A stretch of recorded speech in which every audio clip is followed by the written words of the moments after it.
Now this channel is all about reviewing tech, and a large part of that is e-ink devices like the remarkable and Kindle Scribe.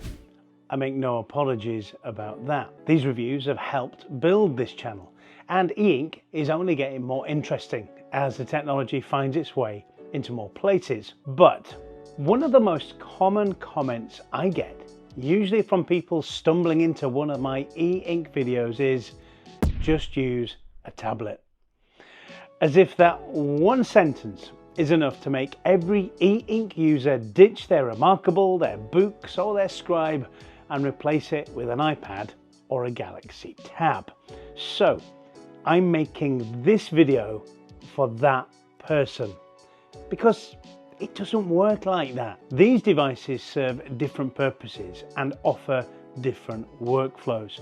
Pretending that you can just swap one in for the other completely misunderstands both categories. So in this video, we're going to talk about what an e-ink device is actually for, where tablets genuinely win, but why also the comparison isn't as simple as some people think.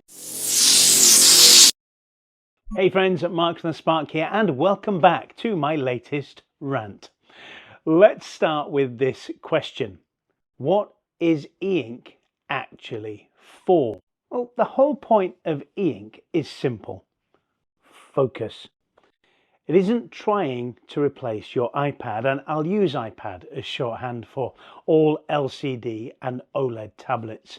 E-ink devices don't exist to run 30 apps at once. They're trying to do one, maybe two jobs exceedingly well: reading and writing.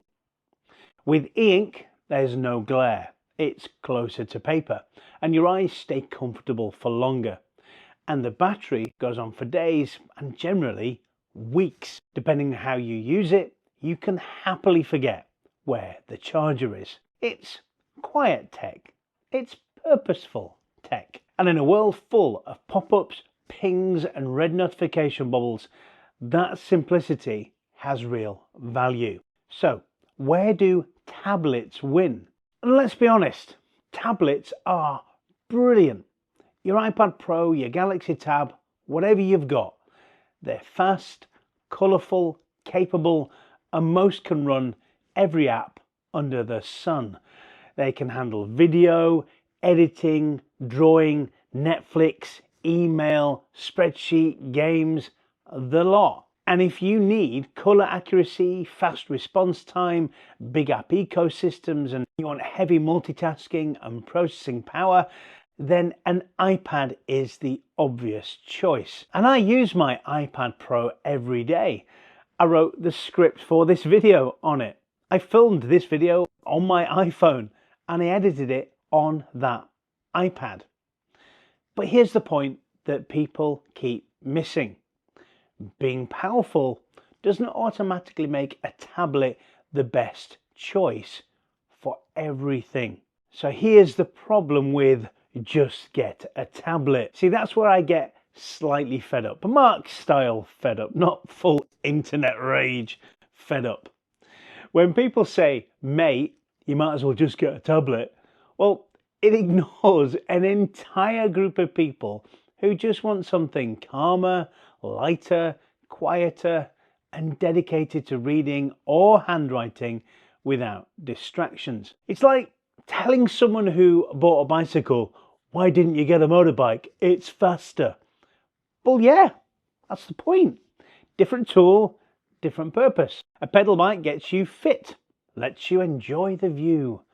The motorbike, well, that gets you there faster, and you probably look damn cool while doing so. But not everyone wants speed though. Not everyone wants a machine bursting with features they don't actually need. Some people prefer a device that does exactly what it's meant to do without trying to do everything else as well. Think about writing. People still buy proper notebooks, even though laptops have existed for decades. Nobody in T.G. Jones, looks at someone, pick up a journal and says, you know you can type that on a laptop? Well, of course you can. That's not the point.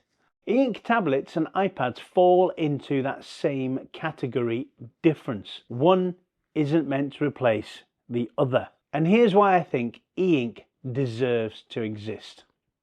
There's a space where e-ink makes perfect sense. A space free from distractions. And yes, I'll keep repeating that because it's the core of the whole category. A space where your eyes aren't battling a backlight and your brain can just settle in to what you're doing. And people don't choose e-ink to save money because often these devices cost more than the tablets they're being compared to. Price isn't the motivation. What people are choosing is an experience. Slower in the right way, quieter in the right way, and better suited to long stretches of reading or helping you think and jot down ideas or even sketch. If you read a lot, e-ink keeps you with the text instead of kicking you into multitasking. If you take handwritten notes, e-ink feels natural because it isn't begging you to open 10 other apps, and it's closer to paper than any screen protector, even paper-like for the iPad. Sorry paper-like, you're good, but not that good. If you want to study without noise from modern software, e-ink gives you that clean mental space. Yes, the screens are slower.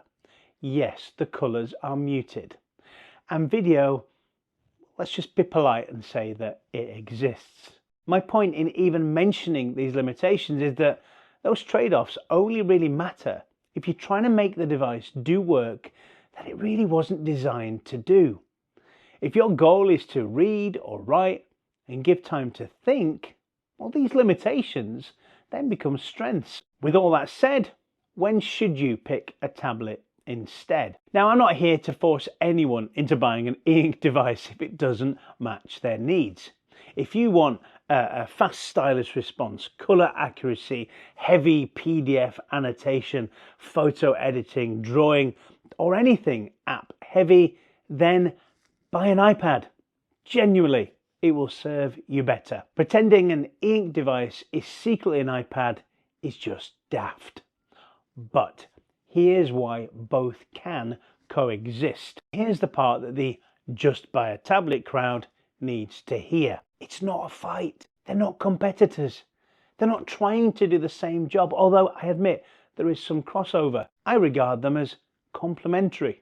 A tablet, or an iPad should I say, is that proverbial Swiss Army knife. It's powerful, it's flexible, and it's capable of almost anything. An e-ink device is the paper notebook.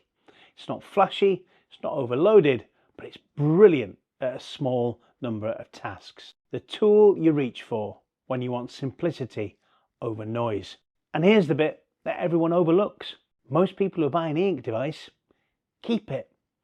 Not because it replaces anything, but because it fits a part of daily life that iPads don't cover well. Long form reading, slow thinking, focused note-taking. You don't buy a Kindle, for example, to replace an iPad. You buy a Kindle because you want to read. I own 2 iPads, a Pro and a Mini, and neither of them comes upstairs with me at night when I want to read in the bath or in bed. Now, they're not waterproof for a start, but more importantly, I don't want a glowing panel full of apps when I'm trying to unwind. And that's exactly where e-ink shines. So, in closing, Your Honour, the next time someone fires off, just get a tablet. I'm not going to argue. I'm just going to point them to this video.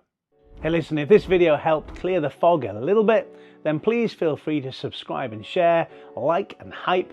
It all helps. And if you want to further support what I do, then you can buy me a metaphorical coffee by either scanning this QR code here or use the link in the description. Now, YouTube thinks that you'd like to watch this video next, so why don't you go do that, and I'll see you in the next one.